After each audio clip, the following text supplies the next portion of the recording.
اور اس تمام سیاسی صورتحال پر گفتگو کرنے کے لیے اس وقت ہمیں جوائن کیا ہے ایڈیٹر ان چیف نذیر لغاری صاحب ہمارے ساتھ موجود ہیں۔ بہت شکریہ نذیر لغاری صاحب۔ بتائیے گا اپوزیشن عدم اعتماد کی تحریک واپس لے لیجیے ایسا کہنا ہے سینیٹر فیصل جاوید کا، جبکہ اپوزیشن متحرک ہے دوسری جانب، کس کروٹ بیٹھے گا یہ عدم اعتماد کی تحریک کا اونٹ؟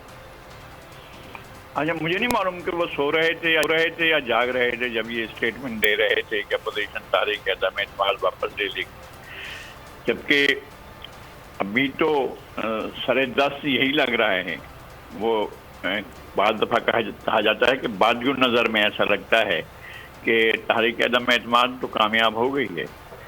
جو جن کی بیساکھی پر یہ کھڑے ہوئے تھے، مسلم لیگ ایم کیو ایم اور بلوچستان عوامی پارٹی،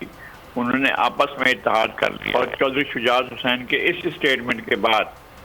کہ اب کیا گنجائش رہ گئی ہے؟ جو کچھ کہا گیا ہے وہ ہزار معافی بھی مانگیں تب بھی وہ صورتحال پیدا ہونے کی نہیں ہے،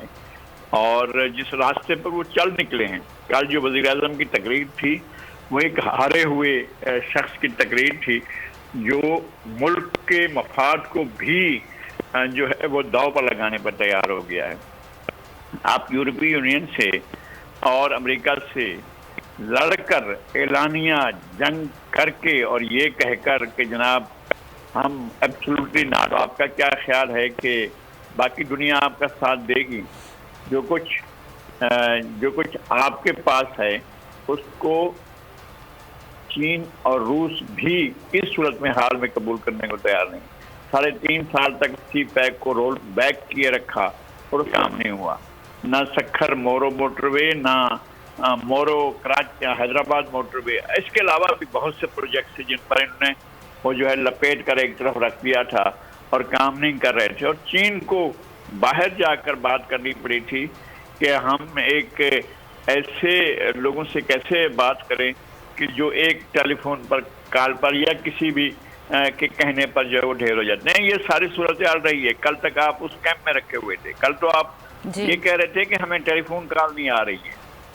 آپ کو پتا ہے کہ آپ کی جو چالاکیاں ہیں اس پر ٹیلی فون کال آئے گی۔ آپ جو ایک طرف پاکستان کے مفاد کو داؤ پر لگا کر کھیل رہے ہیں اور اپنے اقتدار کے لیے، مجھے سمجھ میں نہیں آتی یہ اقتدار کا نشہ کیا بلا ہوتا ہے جس میں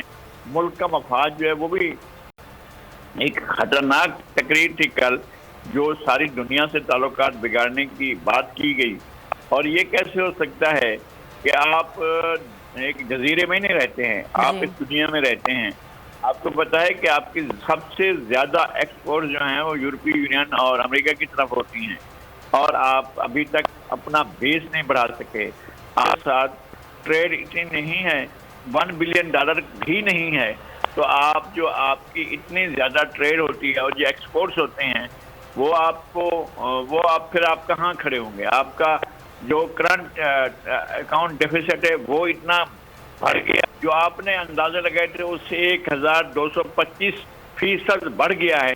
اب اس حالت میں بھی آپ یہ سمجھ رہے ہیں کہ آپ کو اقتدار میں رہنا چاہیے، اور آپ نے ملک کے لیے جو مسائل پیدا کیے ہیں اس کے باوجود آپ کو اقتدار میں رہنا چاہیے، یہ بات سمجھ میں آنے والی نہیں ہے۔ اچھا نذیر لغاری صاحب، آپ نے جو نشاندہی کی ہے کہ بین الاقوامی طور پر یہ تاثر جا رہا ہے، پی ٹی آئی کے بیشتر رہنما ایسے ہیں جو کافی ٹائم سے اسی چیز کو سیکنڈ کر رہے ہیں کہ کیونکہ عمران خان جو ہے آنکھوں میں آنکھیں ڈال کر بات کرتا ہے بین الاقوامی طور پر، اس لیے عدم اعتماد کی تحریک جو ہے وہ باہر سے لائی جا رہی ہے۔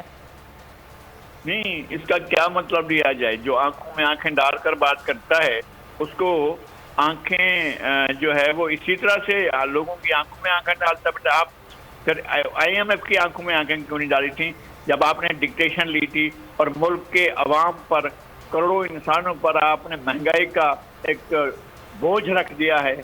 جن سے وہ نکل نہیں پا رہے ہیں؟ تو آپ نے وہ ڈکٹیشن کیوں لی؟ آپ نے وہ ڈکٹیشن کیوں لی جس میں آپ نے پاکستان کی مانیٹری پالیسی اور پاکستان کی فسکل پالیسی یرغمال بنا کر آئی ایم ایف کے حوالے کر دی؟ آپ نے یہ کیوں سمجھا؟ آپ کی درخواستیں بھیج رہے تھے مجھے ایک ٹیلی فون کال ہی کر لیں، مجھ سے ملاقات کریں نہ کریں۔ آپ یہ کیا بات ہوئی کہ آپ